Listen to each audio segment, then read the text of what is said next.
أشهد أن لا إله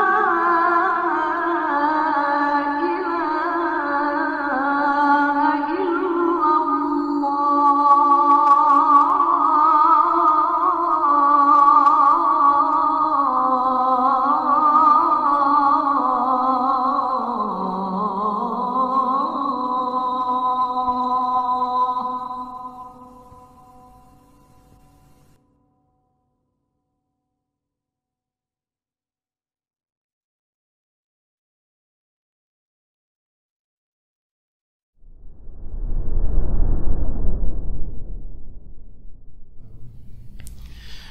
فإن أصدق الحديث كتاب الله وخير الهدي هدي محمد صلى الله عليه وسلم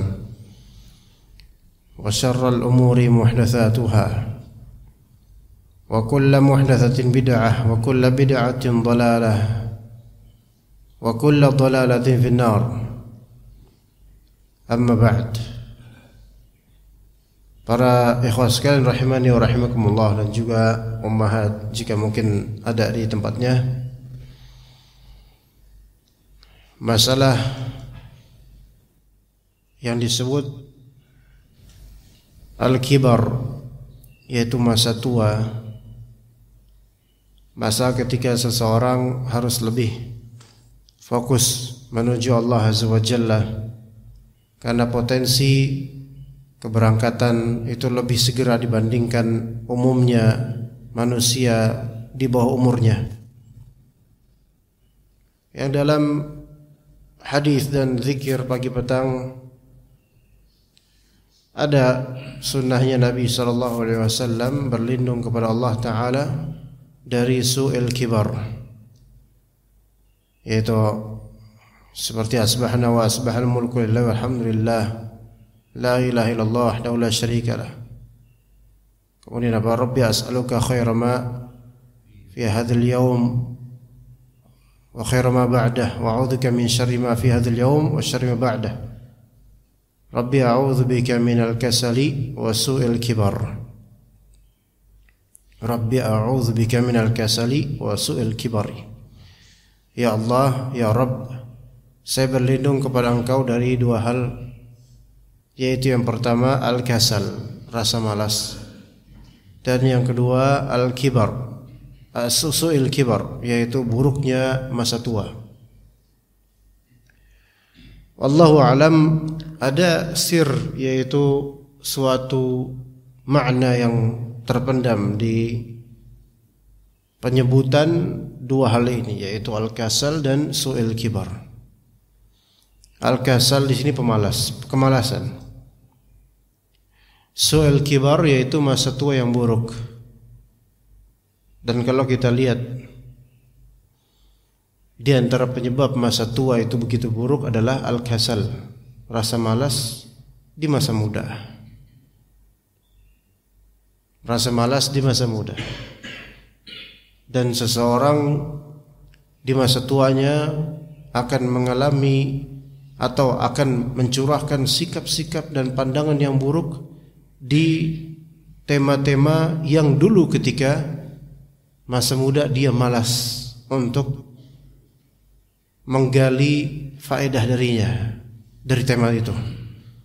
Kalau misal di masa muda malas mempelajari ilmu syar'i dan sampai tua tidak dapat hidayah untuk mempelajarinya, maka akan ada nanti di masa tua buruknya keputusan dan pandangan tentang agama Allah Azza wa Jalla.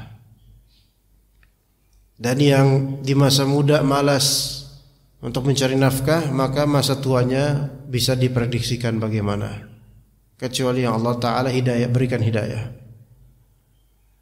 Dan kenapa juga Nabi SAW seperti mengkhususkan su'ul kibar, yaitu buruknya masa tua, padahal banyak pula masa muda orang yang buruk. Maka di antara sir atau makna yang terpendam dari hal ini, bahwasanya buruknya masa muda itu masih ada posibilitas dihapus kemudian dengan taubat dan amal saleh, kesadaran dan pelajaran hidup serta hikmahnya. Namun su'ul kibar, keburukan di masa tua, maka ini sudah seolah-olah permanen. hampir mustahil untuk dibelokkan menuju yang lebih baik. Maka berlindung kepada Allah Ta'ala dari kemalasan dan buruknya masa tua, ini adalah sunnah. Terutama sekali sebagaimana yang diceritakan banyak orang ketika seorang tua yang sudah terbiasa bekerja, menyibukkan diri dengan pekerjaan, kemudian tibanya pensiun dan dia kehilangan pekerjaan, kehilangan aktivitas harian, kehilangan teman-teman yang biasa bersamanya, kehilangan dan seterusnya. Terjadi padanya tekanan darah tinggi dan juga stres dan seterusnya. Ya akhirnya melahirkan apa yang disebut su'ul kibar, yaitu buruknya masa tua dalam berkeputusan, berkata, kemudian penyakit yang makin merajalela karena stres. Maka jemaah sekalian rahimakumullah, di antara pembalance dan penyeimbang kehidupan kita dari segi kesehatan jasmani dan rohani adalah zikir kepada Allah, banyak berdoa kepada Allah Azza wa Jalla, dan ikhlas dalam beramal saleh serta berittiba' kepada Nabi SAW.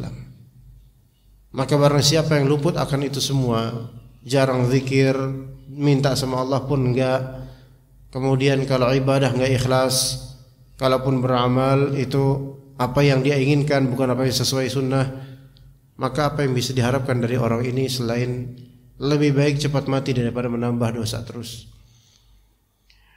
Jemaah sekalian rahimakumullah, pembahasan kita masih berlanjut di makna al-ikhlas atau ta'rif atau definisi ikhlas.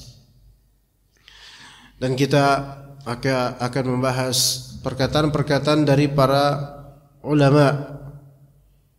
Dimulai dari perkataan Ibnu Syekh Al-Hazzamiyin. Beliau berkata, disebutkan dalam kitab ini, dalam kitab Al-Ikhlas Tariqul Khalas. Al-ikhlas huwa takhlisu nazarika fi dzalikal amal. Ikhlas adalah engkau membersihkan, memurnikan pandanganmu dalam amalan itu. Jadi pandanganmu dibersihkan dalam beramal. Dibersihkan dari apa? An ru'yati siwallahi ta'ala, dari melihat selain Allah Azza wa Jalla, dari niatan selain Allah Azza wa Jalla. Membersihkan pandanganmu an mulahazati ghairihi min dunya aw jah aw riasa aw talab manzilah.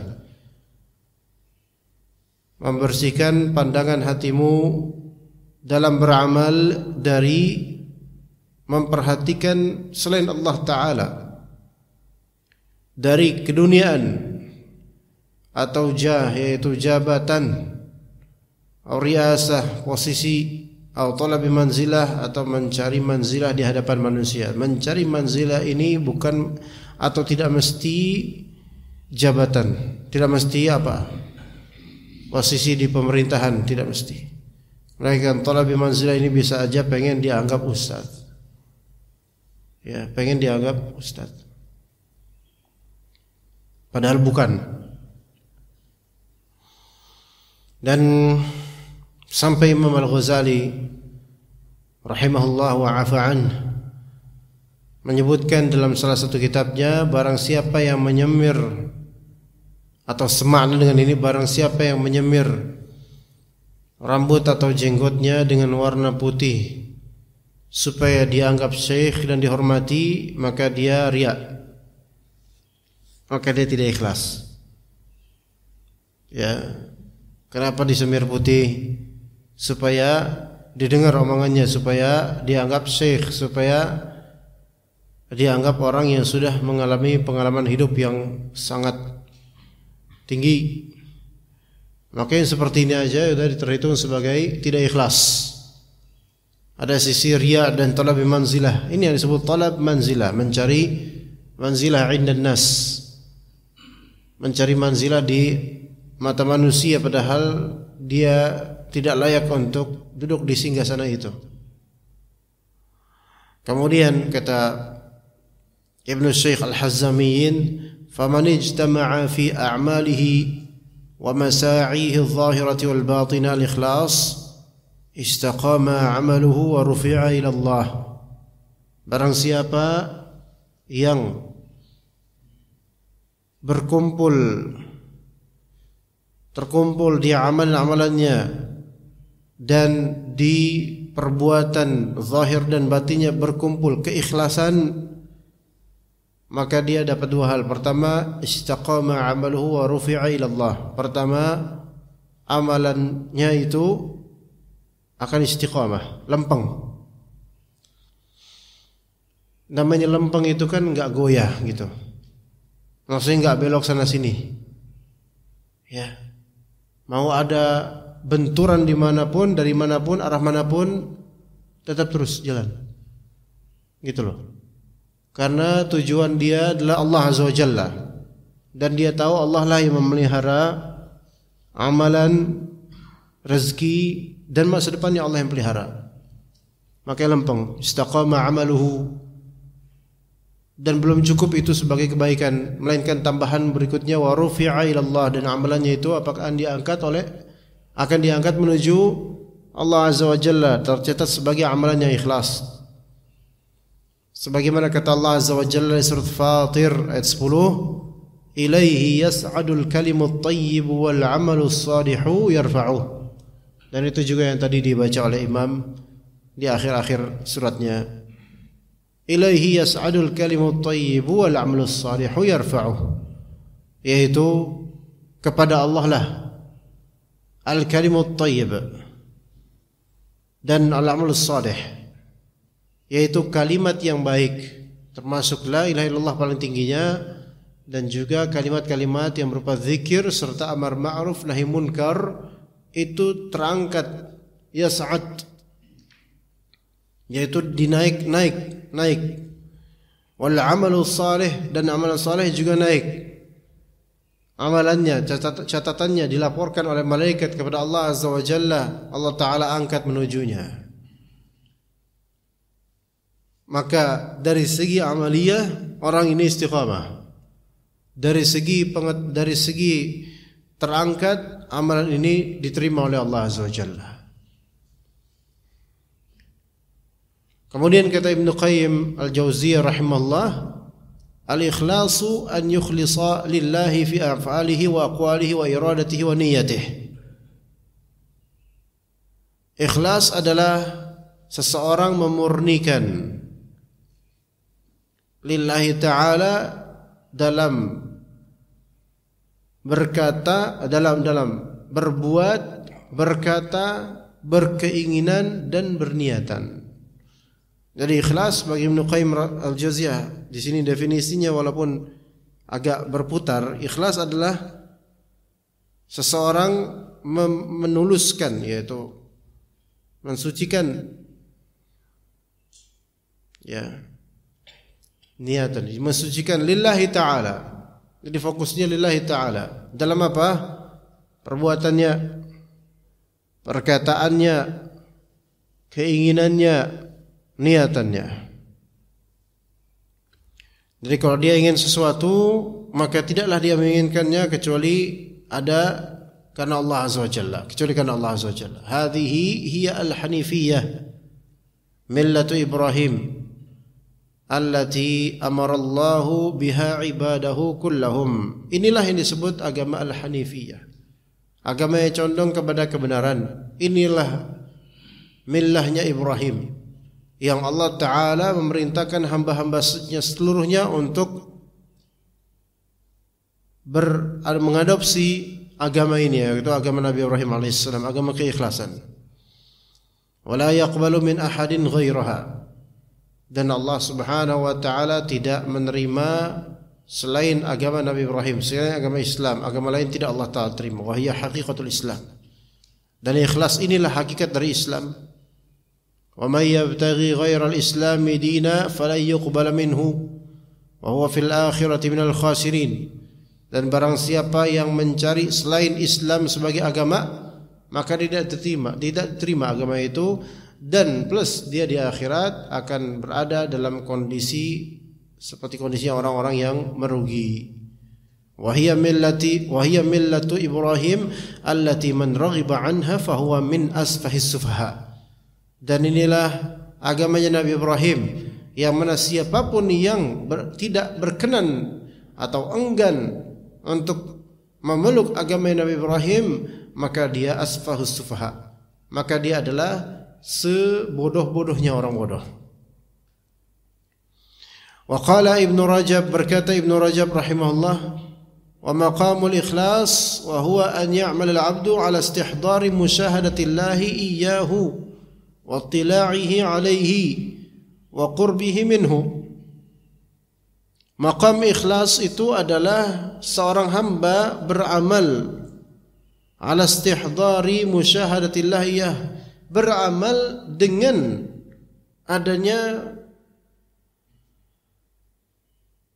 hadirnya perasaan bahwasanya Allah Ta'ala menyaksikan amal dia. Ya, jadi kadang-kadang orang yang beramal ini yang saking mungkin saking ikhlasnya enggak engeh dengan apapun pandangan orang. Bahkan kalaupun engeh tidak peduli dengan pandangan orang. Dia fokus dengan apa yang ada pada dirinya, sedang merasa disaksikan oleh Allah Ta'ala dalam beribadah ini. Wa tila'ihi alaihi, dan Allah Ta'ala menelaah dirinya dan kalbunya. Dia tahu itu, merasakan itu. Wa qurbihi minhu, dan orang yang ikhlas ini merasakan kedekatan dirinya kepada Allah Azza wa Jalla.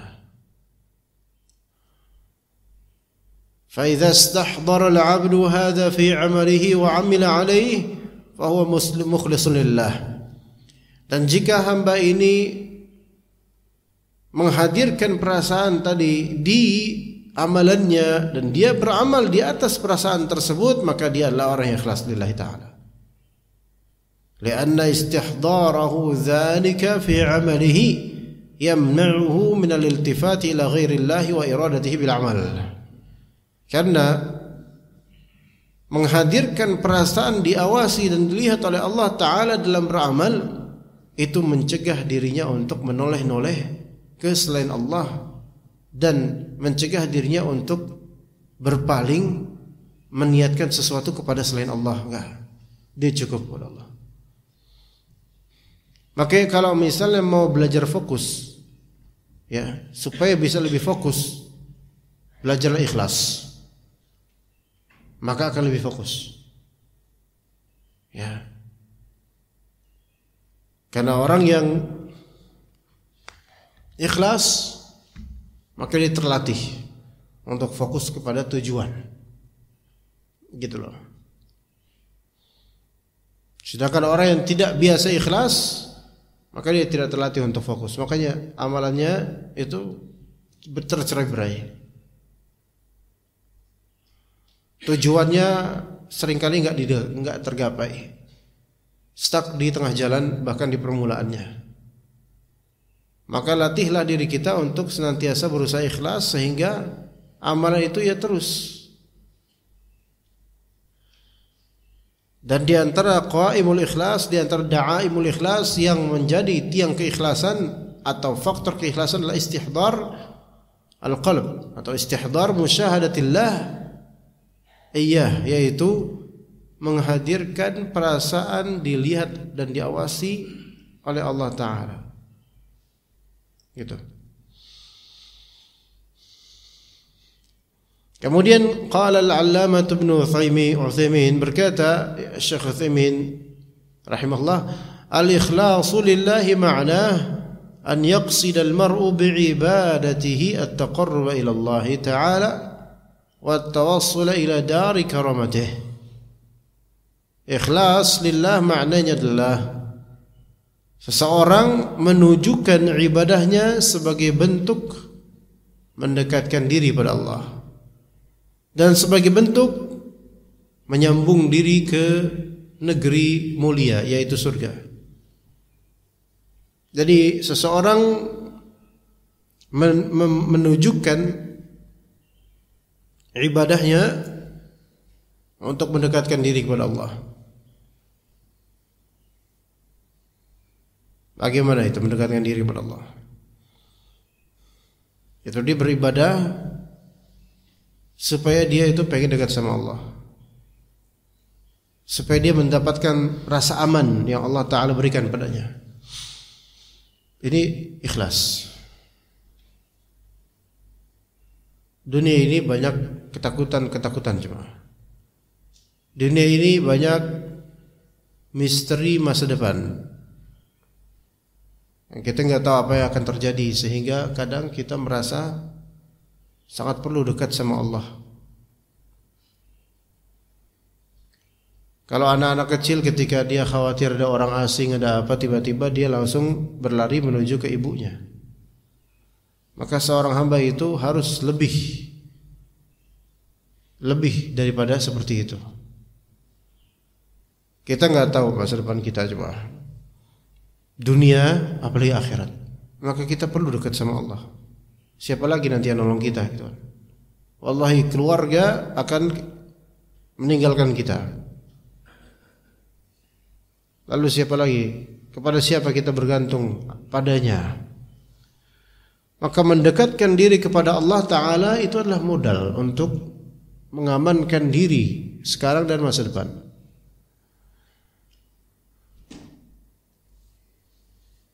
Kendatipun seorang ustaz atau alim atau ulama mempunyai follower yang banyak, wallahi itu tidak aman.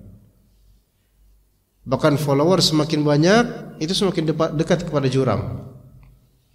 Ketergelinciran itu lebih potensial dibandingkan dengan orang yang tidak punya follower. Maka mendekatkan diri kepada para muhibbin, muhibbin itu follower atau pecinta, ya fans bahasanya. Itu tidak menjamin kenyamanan hati, Allah. Kecuali bagi orang-orang musyrik, kecuali bagi orang-orang yang hatinya riak, terasa aman, dan itu adalah suatu keterpedayaan, tipuan dari syaitan. Namun mendekatkan diri kepada Allah Azza wa Jalla, itulah keamanan, itulah kenyamanan. Ya. Itulah hal yang akan melazimkan dan melahirkan adanya janji dari Allah Azza wa Jalla. Allah Ta'ala akan memberikannya keamanan. Bukankah di pada mahsyar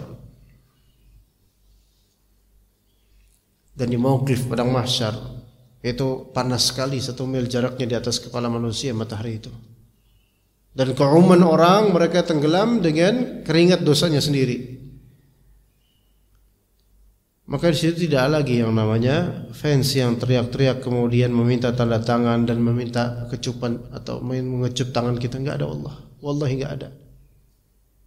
Ada yang lebih dahsyat daripada itu, jemaah, yaitu semua orang itu bangkit dari kuburnya dalam keadaan telanjang dan tidak satupun peduli dengan aurat orang lain. Yang selama di dunia itu mengincar aurat, maka di akhirat di mauqif padang mahsyar itu tidak ada satupun yang mau melihat aurat orang lain karena tersibukkan dengan kekhawatiran dan fikiran masing-masing bagaimana nasib masa depan. Maka ikhlas di sini yang disebutkan oleh Syekh Utsaimin. Tujukan ibadah kita untuk mendekatkan diri kepada Allah, karena itu jaminan.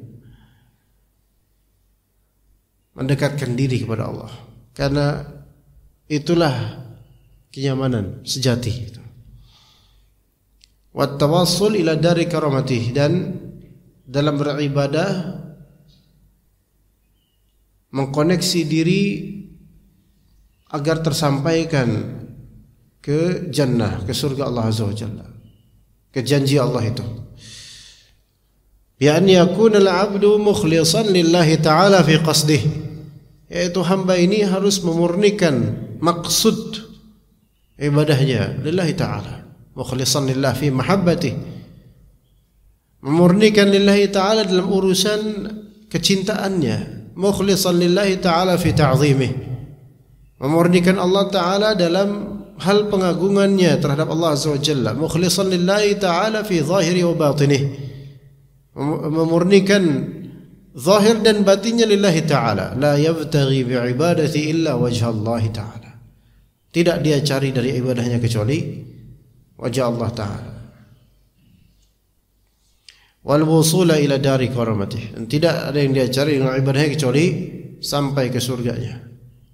Kama qala ta'ala, sebagaimana kata Allah Ta'ala di surah Al-An'am Qul inna salati wa nusuki wa mahyaya wa mamati lillahi rabbil alamin la syarika lah wa bidzalika umirtu wa ana awwalul muslimin.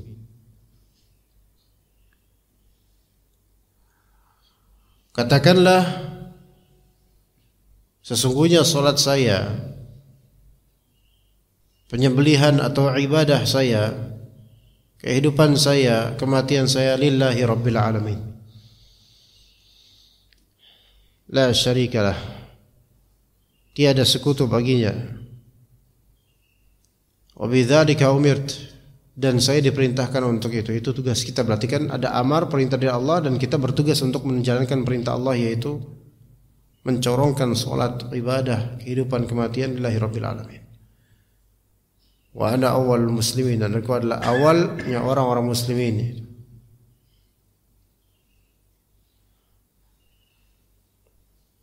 Empat hal di sini, salat, nusuk, dan nusuk di sini ada dua makna, yaitu penyembelihan atau makna umum yaitu ibadah.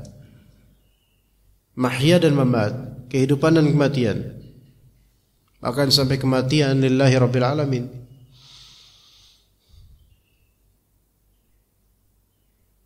Dan seseorang itu pasti akan menghadapi dan merasakan kematian, sebagaimana kata Allah, kullu nafsin dha'iqatul maut. Setiap jiwa akan merasakan kematian.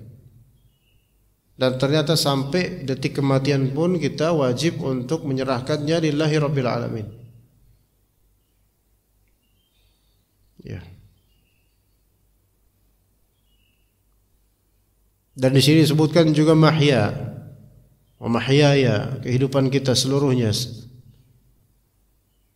Sementara kata Allah Ta'ala, kalla lamma yaqdi ma amarah. Sekali-kali tidak, kata terjemahan, yaitu tidak seperti yang dipersangkakan. Manusia itu belum menunaikan apa yang Allah Ta'ala perintahkan.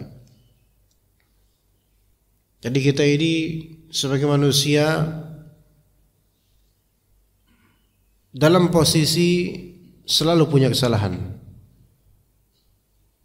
Kita pengen menjadikan salat kita, ibadah kita, kehidupan dan kematian kita lillahi rabbil alamin. Tapi hakikatnya kita ini belum mampu dan tidak akan mampu mencapai batas maksimal untuk betul-betul menjadikan kehidupan dan kematian ini lillahi rabbil alamin.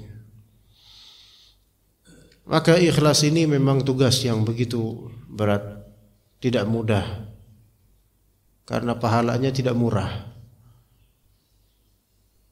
Namun Allah Subhanahu wa Ta'ala memberikan taufik pada hamba-hamba yang Allah Ta'ala pilih. Oleh karena itu, latihlah diri kita, jemaah sekalian rahimakumullah, ketika beribadah ada syuur, ada perasaan dan keinginan agar kita dekat-dekat sama Allah.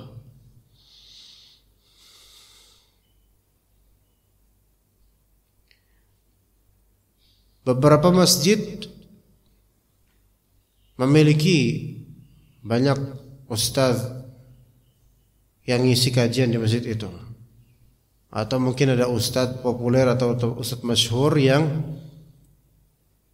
bertempat tinggal di sekitar masjid itu. Maka orang-orang pun mulai, ikhwan-ikhwan, mulai berbondong-bondong untuk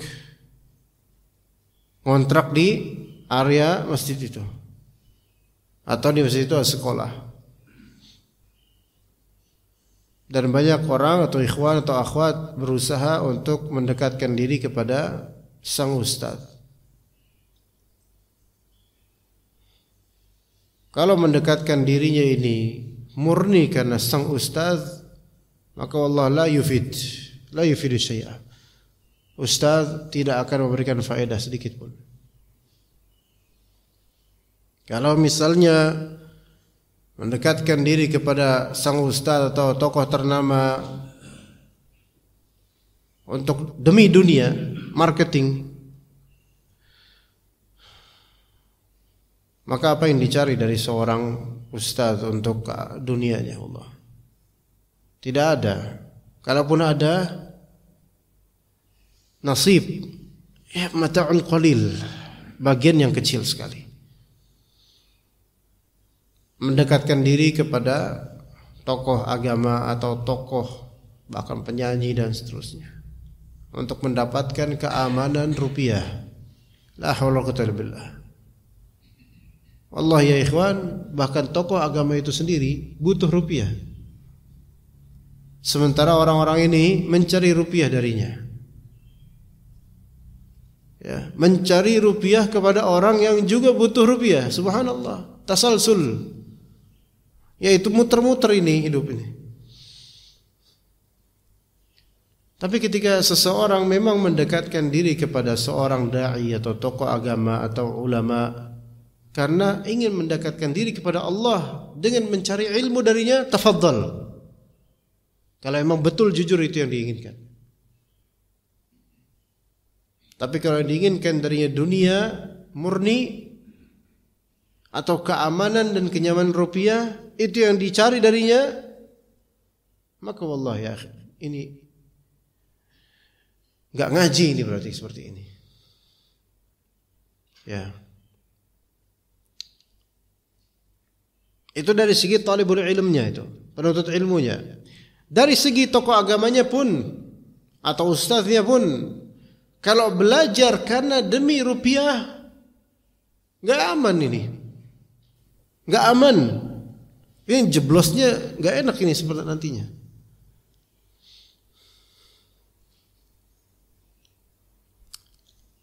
Maka belajar dan mengajar itu dua-duanya amalan.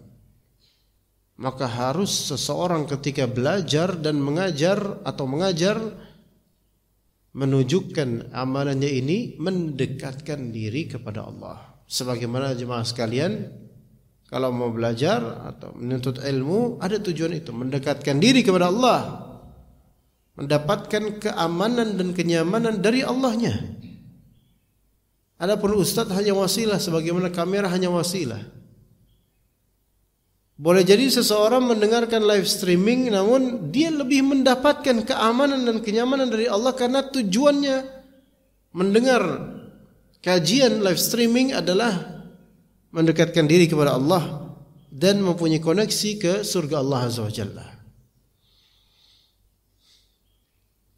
Kemudian kata penulis, wa ajma'u ta'rifin lil ikhlasi ra'aitu wa huwa jami'un lisyatati ma sabaq. Itu yang paling definisi ikhlas yang paling aku lihat paling menyeluruh, paling mencakup, ya. Itu adalah perkataan Abu Uthman Sa'id bin Ismail An-Naisaburi Al-Hiri, wafat tahun 298 Hijriah. Kata beliau,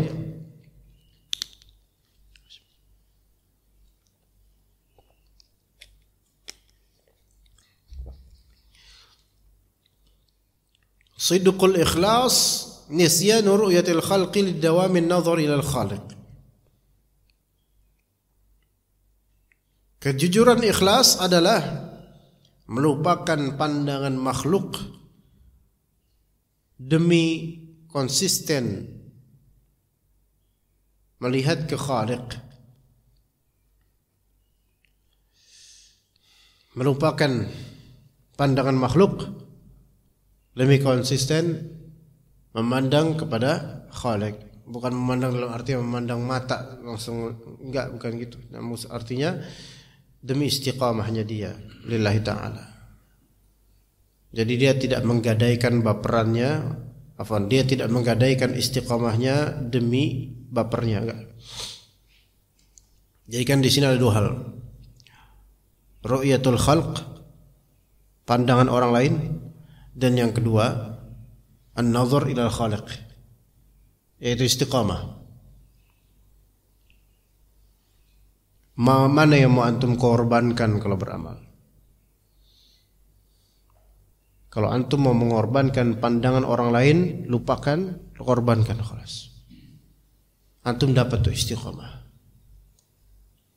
Tapi kalau antum tidak mengorbankan pandangan orang, maka antum jadikan pandangan orang sebagai gizi hati antum, antum enggak bisa istiqamah. Itu dua hal yang enggak bisa masuk dua-duanya dalam hati kita, nggak bisa. Yaitu ru'yatul khalq. Apa ru'yatul khalq? Pandangan orang lain digabung dengan istiqamah lillahi ta'ala, nggak bisa. Kalau antum pengen istiqamah, jangan nyari komentar orang, jangan nunggu pendapat orang terhadap amalan antum kalau istiqamah. Karena ini dua hal yang naqidain, mutanaqidain, bertentangan.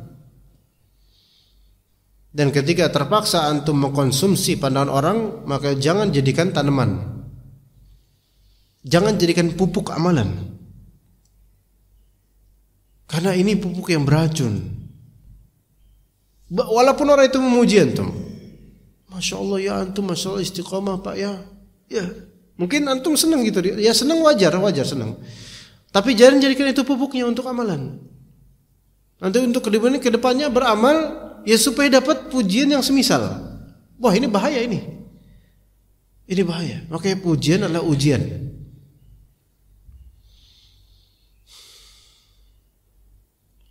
Nah, jadi nisyanu ru'yatul khalqi lidawamin nazar ilal khaliq. Ini definisi yang terbaik, ikhlas. Jangan digubris ucapan orang. Celaan maupun pujian. Pujian menyenangkan, celaan memang membuat kita tidak suka. Tapi ikhlas, itu celaan orang. Selama ini udah lillahi ta'ala ya udah. Dan sesuai sunnah ya ikhlas. Itu ikhlas. Juga dikatakan di sini wal ikhlas an turida biqalbika wa amalika wa fi'lika ridallahi ta'ala khaufan min sakhatillah. Ikhlas adalah engkau menginginkan dengan qalbumu dan amalanmu dan perbuatanmu ridha Allah dan rasa takut dari murka Allah. Ka'annaka tarahu bihaqiqati amalika abi annahu yarak hatta yadhhab ar-riya'u an qalbik. Seolah-olah engkau melihat dengan hakikat amalanmu ini bahwasanya dia itu Allah melihatmu, sampai hilang riya dari qalbumu. Gimana caranya supaya riya ini bisa hilang dari qalbu? Yaitu lupakan pandangan orang, fokus di amalan. ثم تذكر منة الله عليك إذ وفقك لذلك العمل حتى يذهب العجب من قلبك. Kemudian engkau mengingat karunia Allah atasmu karena Allah Ta'ala telah memberikan taufik untukmu beramal hal itu sampai hilang ujub dari qalbumu. Wa tasta'mila ar-rifqa fi 'amalik hatta tadhhab al-'ajalatu min qalbik. Dan engkau menggunakan sikap rifq. Rifq itu dia lembut dan tenang dalam beramal sampai hilang al-ajalah min qalbik, sampai hilang ketergesaan dari qalbumu. Kata Rasulullah SAW, Ma ju'ila rifqu fi syai'in illa zanah wa ma nuzi'a min syai'in illa syanah. Tidaklah sikap rifq, lembut, tenang, bersahabat dalam sesuatu melainkan itu akan membuatnya berhasil, akan membuatnya terhiasi dengan kebaikan. Sikap rifq namanya. Rifq itu adalah lawan dari ajalah. Ajalah itu ketergesaan, maka rifq ini kelembutan dan ketenangan serta sikap bersahabat. Wa ma nuzi'a min syai'in illa syanah. Tidaklah sikap rifq ini dihilangkan dari sesuatu kecuali akan apa? Menghancurkannya, mengkasarkannya, menghapusnya. Kemudian dikatakan oleh An-Naisaburi Al-Hayri, wal ajalatu ittiba'ul hawa war rifqu ittiba'us sunnah. Ketergesaan itulah mengikuti hawa nafsu, bid'ah dan semisalnya. War rifq ittiba'us sunnah. Rifq itu adalah mengikuti sunnah. Dan di sini kita lihat beliau yaitu Abu Uthman Sa'id An-Naisaburi menyebutkan 3 hal yang merupakan kecacatan qalbu yang bisa memporak-porandakan keikhlasan. Yang pertama ar-riya, yang kedua al-ujub, yang ketiga al-ajalah. Ar-riya, al-ujub dan al-ajalah, 3 hal. Riya, kemudian ujub dan tergesa-gesa. Untuk riya, maka saran beliau adalah fokus dalam beramal untuk mencari ridha Allah dan takut akan murka Allah. Dah itu. Fokusnya ke Allah.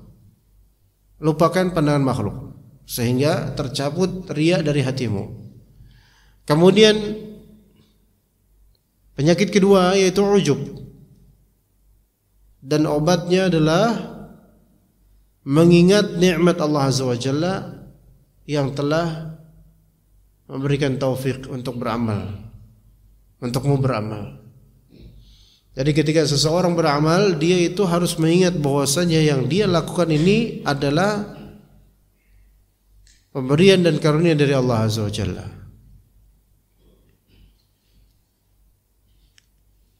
Maka kalau seseorang beramal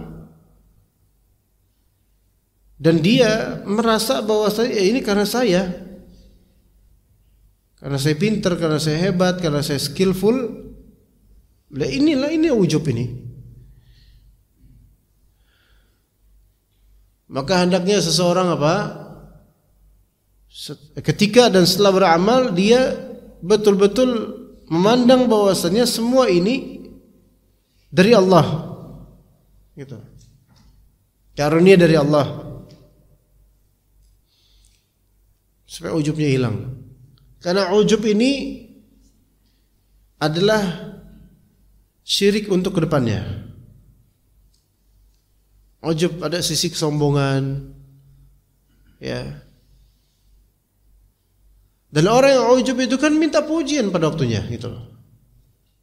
Orang yang ujub itu akan menagih pujian pada waktunya. Dia berhasil melakukan suatu amalan dan kemudian dia ujub, bangga dengan sombong dengan amalannya. Untuk beramal berikutnya dia akan haus dengan pujian. Dia akan menagih suatu pujian supaya kehausan ujubnya ini tertawar, gitu loh. Ya, kehausannya itu ada fillernya.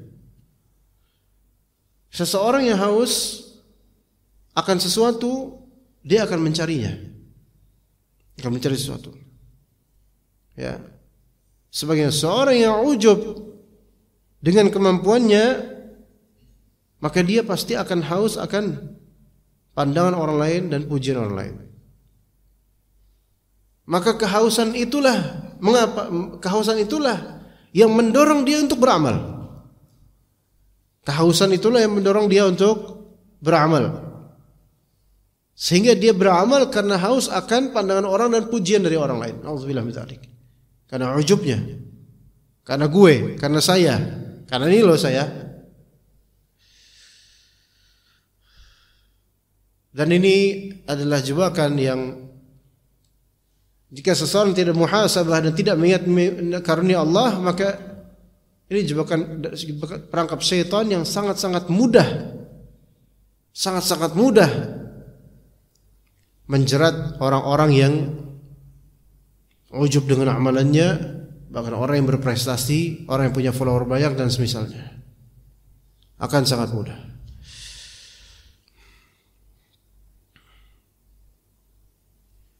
Dan orang-orang yang kehausan akan mencari sesuatu yang dia haus akannya. Ketika dia tidak mendapatkannya, maka kehausannya semakin bertambah. Na'udzubillah min dzalik. Orang yang haus akan pujian, maka ia akan terus mencarinya jika sampai dia ketemu. Karena ketika dia tidak mendapatkan pujian, kehausan akan pujian makin bertambah. Ya. Kemudian yang ketiga adalah al-ajalah, ketergesaan. Ketahuilah ketergesaan itu membuat akal sehat kerap kali terkhianati demi syahwat dan ketergesaan yang dia inginkan. Kadang-kadang demi mewujudkan ketergesaannya dia menempuh cara-cara yang haram, yang tidak diridhai oleh Allah. Hilang darinya sikap rifq, ketenangan, kedamaian, dan sikap bersahabat. Hilang karena tergesa-gesa. Kita lihat orang yang tergesa-gesa, sikap bersahabatnya hilang. Ya. Sebagaimana banyak dari antum di pagi ini tergesa-gesa untuk tidur siang. Ya Pak ya? Tergesa-gesa untuk tidur siang. Jadi harusnya habis zuhur tidurnya antum jamak takdim ke sebelum syuruk ini. Ini belum syuruk, udah tidur antum. Udah syuruk dah? Oh udah syuruk. Oh enggak, anda biasa ada bilang enggak?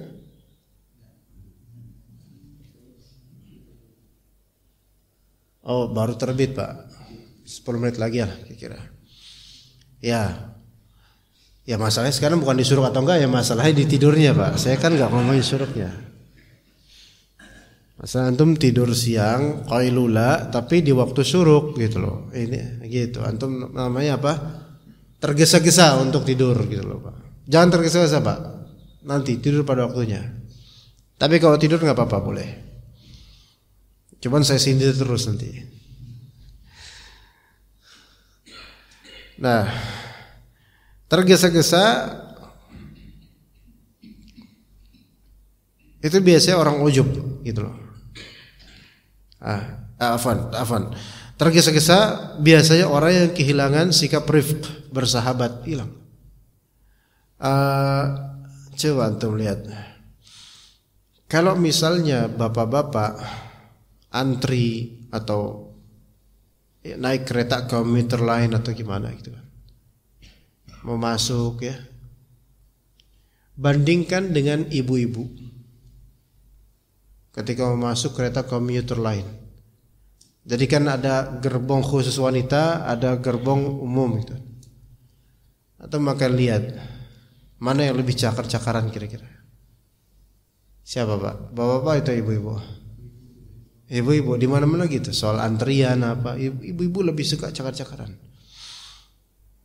Ya. Di gerbong khusus wanita misalnya, ya.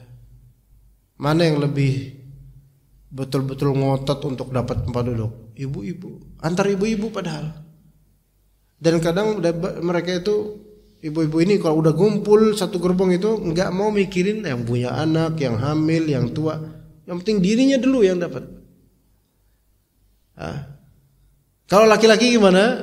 Enggak seajalah itu, enggak setergesa itu. Ya. Nah, ketika tergesa seperti itu kan karena rifnya hilang, tenangnya hilang, deg-degan, pengen cepet-cepet dan hilang rasa bersahabat, hilang. Kalau antum lihat orang yang tergesa-gesa pasti hilang rasa bersahabatnya. Sekarang mana yang emosional? Yang naik motor atau naik mobil? Mana yang lebih emosional? Pasti naik motor. Kenapa? Pak, tidur boleh tapi jangan ngorok Pak. Siapa yang ngorok tuh? Boleh tidur tapi jangan ngorok. Karena masuk live streaming nanti ngoroknya. Ya malu tuh saya soalnya. Apa sampai mana tadi saya? Motor. Pengendara motor dengan yang naik mobil. Semua tahu. Yang naik motor itu biasanya lebih tergesa-gesa, lebih terburu-buru, lebih cepat nyalip soalnya gitu loh. Adapun pengendara mobil malah justru pengendara mobil itu belajar bersabar. Tadi nggak sabaran jadi mulai belajar bersabar. Ya disalip. Ya. Terus habis itu yang salah motornya yang lain, gitu kan? Tuh. Nah, tapi ketika berseteru, mana yang paling nyolot? Pemotor. Karena rifqnya hilang. Ketika ajalah sikap tergesa itu muncul, disitulah sikap bersahabat mulai hilang. Dan dunia ini penuh ketergesaan jemaah sekalian. Dunia ini, pencaharian dunia penuh ketergesaan. Maka siapa yang mencari dunia murni, dia akan tergesa. Karena memang mencari dunia itu adalah suatu ketergesaan. Iya, karena dia mencari yang faster, yang lebih instan, dunia, yang lebih kontan, tunai sekarang dunia, sementara akhirat itu kredit. Apa maksudnya kredit?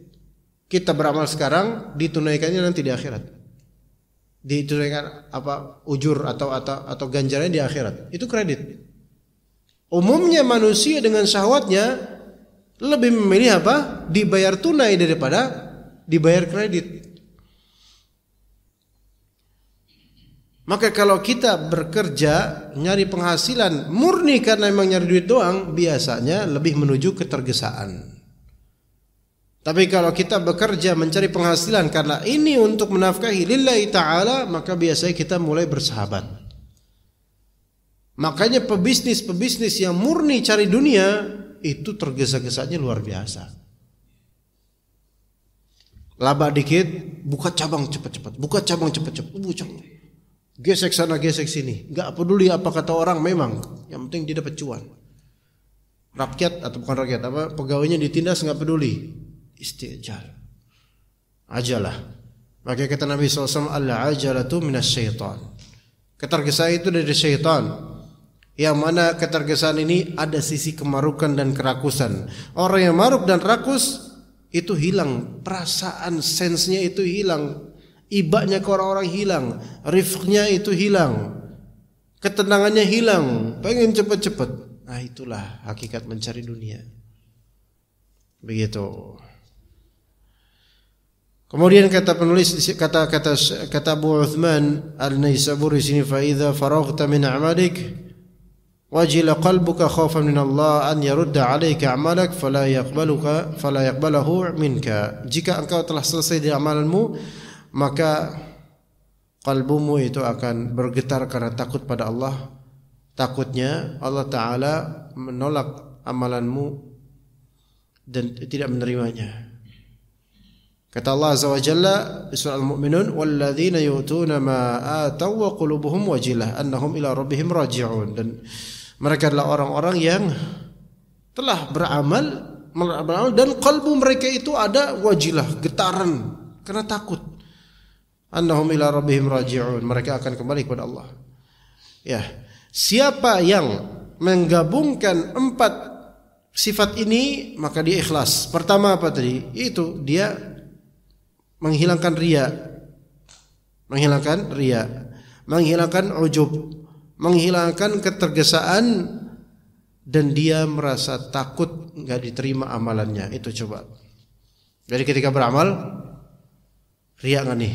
Jangan riya. Merasa takjub enggak dengan keguaan gitu? Jangan. Pengen cepat-cepat enggak? Jangan. Setelah beramal, ya Allah, tadi diterima enggak ya? Ada rasa khawatir enggak diterima amalnya. Nah, itu. Siapa yang seperti itu maka ikhlas dia. Maka berkata penulis, fal yata'ammalil 'aqilul fatinul labibun nasihu li nafsihi. Maka hendaklah orang yang berakal labib nasih li nafsi, yang ingin memperbaiki dirinya, itu hendaklah dia merenungi definisi ini, wa ma tadammanathu min bada'i'il fawaidi wa fara'il qala'id, dan hendaklah dia melihat keindahan-keindahan di balik faedah-faedah tadi, wal yashghal biha kull afkarihi wal yaj'alha nusba 'ainaihi. Maka jadikanlah keikhlasan sebagai kesibukan pikirannya. Keikhlasan sebagai kesibukan pikirannya. Dan jadikanlah keikhlasan sebagai tancapan pandangan matanya. Begitu. Fadkhul fiha biqalbin salim wa tadabbarha tadabburan jayyida wa 'aridha 'ala nafsika sa'atan ba'da sa'ah. Maka masuklah kepada keikhlasan itu dengan qalbi yang selamat. Tadabburilah keikhlasan itu dengan tadabbur yang baik, dan hamparkan keikhlasan pada dirimu sejenak demi sejenak. Maka tazharu 'alaika fawaiduha, maka faedah-faedah ikhlas itu akan muncul. Wa ta'ud ilaika awaiduha insyaallah, dan ganjaran-ganjarannya itu akan kembali padamu insyaallah. Wa huwal musta'an wa bihadihi taufiq wal ihsan. Dan dialah zat yang kita minta tolong padanya, dan pada tangannya lah taufik dan juga perbuatan baik. Ya, insyaallah itu yang bisa kita sampaikan biiznillah taala. Ada waktu mungkin 3 sampai 5 menit mungkin untuk tanya. Silakan Pak. Fadhil. Waalaikumsalam warahmatullahi wabarakatuh. Ustaz, saya mohon, ini ada 2 pertanyaan tapi saling berkaitan. Pertanyaan pertamanya, apakah ikhlas itu dimensinya langsung lurus lillahi ta'ala, tidak usah mampir-mampir ke motif kepada manusia? Satu itu. Terus yang kedua,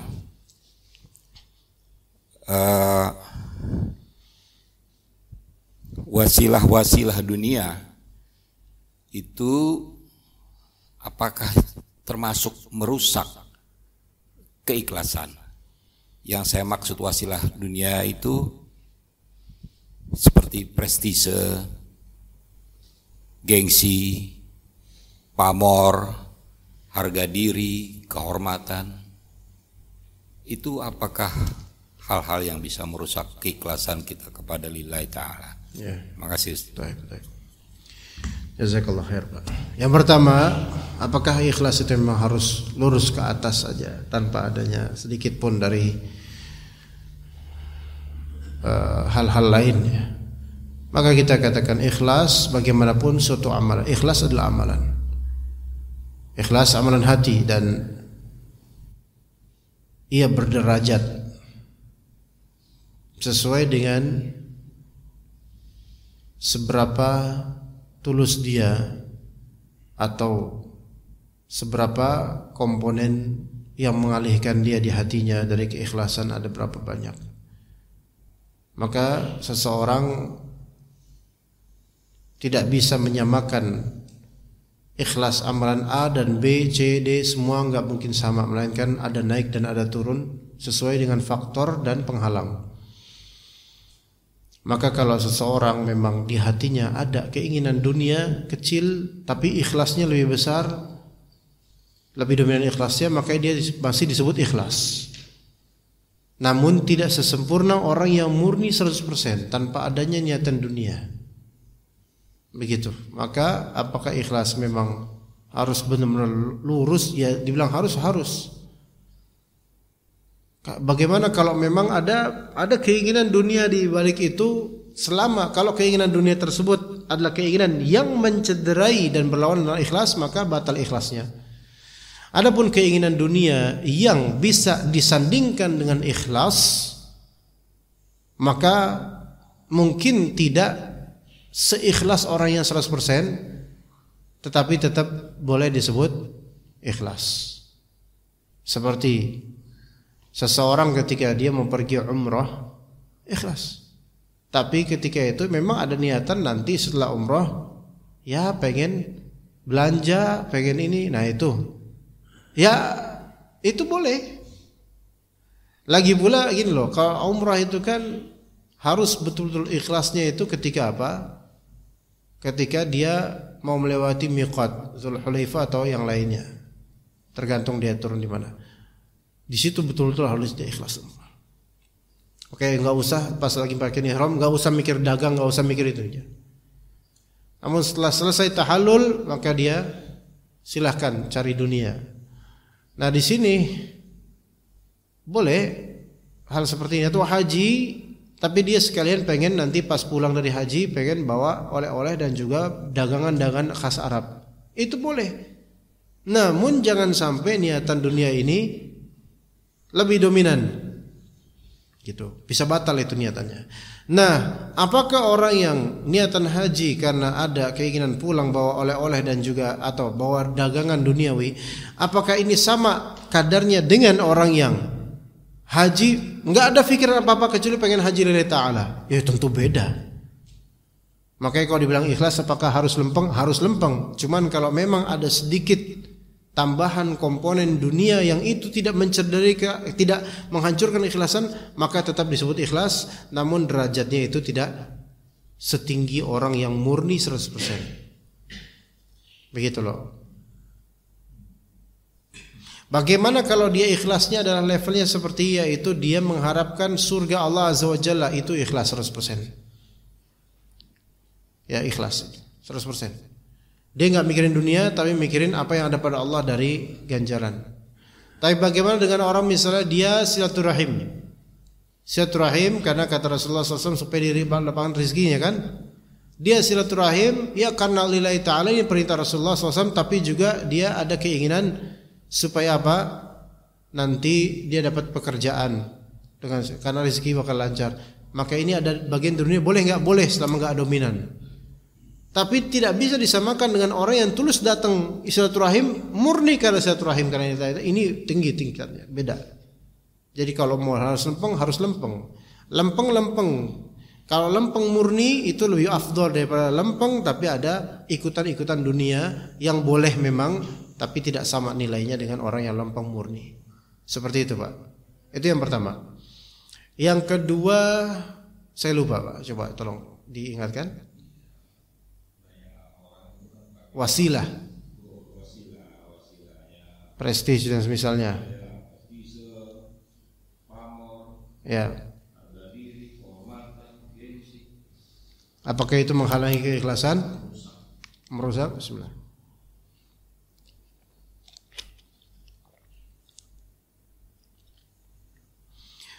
Gini, ketika dia beramal atau meninggalkan amal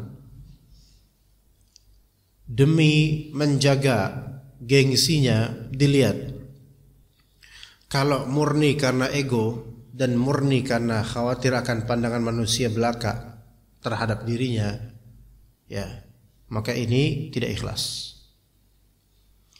Tapi kalau misalnya dia beramal atau meninggalkan amal karena prestige dan harga diri, yang kalau ini diturunkan harga diri ini, maka agama dan Islam ini apa?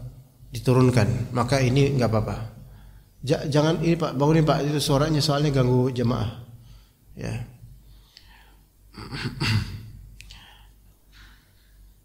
Bisa dipahami enggak Pak? Ini misalnya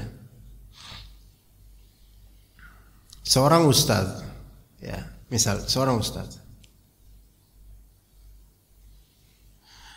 Dia misalnya datang ke masjid, ya, dan datang ke masjid, kemudian ini udah terlambat nih kajian jam 9 misalnya, 9 duha, jam 9 pagi, ya, jam 9 duha, udah lewat 15 menit, gitu kan, jemaah udah pada ngumpul nih, gitu kan.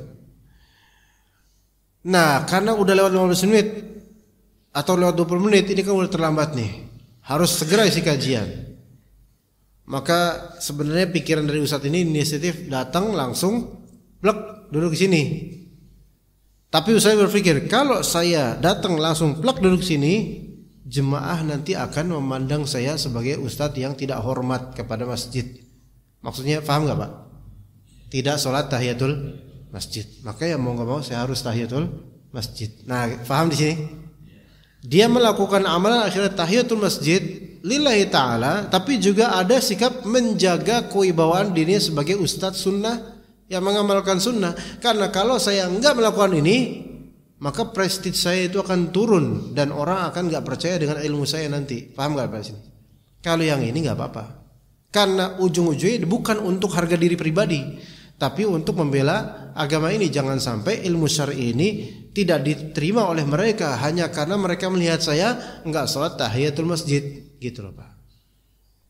Maka dia pun melakukan hal itu, usahakan karena Allah, tapi juga ini menjaga apa? Agama, demi menjaga agama. Begitu Pak. Contoh lainnya juga begini.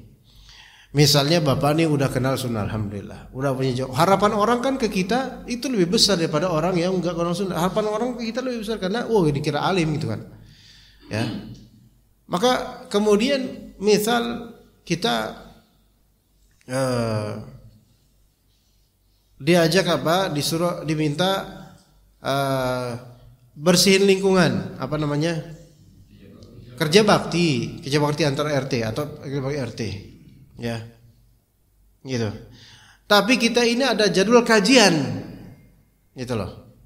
Maksudnya pengen ngadir kajian. Kita pertimbangkan di sini. Wah, kalau saya ke kajian ini enggak ikutan di kerja bakti RT, ntar orang bakal bilang saya eksklusif dan enggak mau all together bersama warga karena mentang-mentang saya jenggotan atau gitu.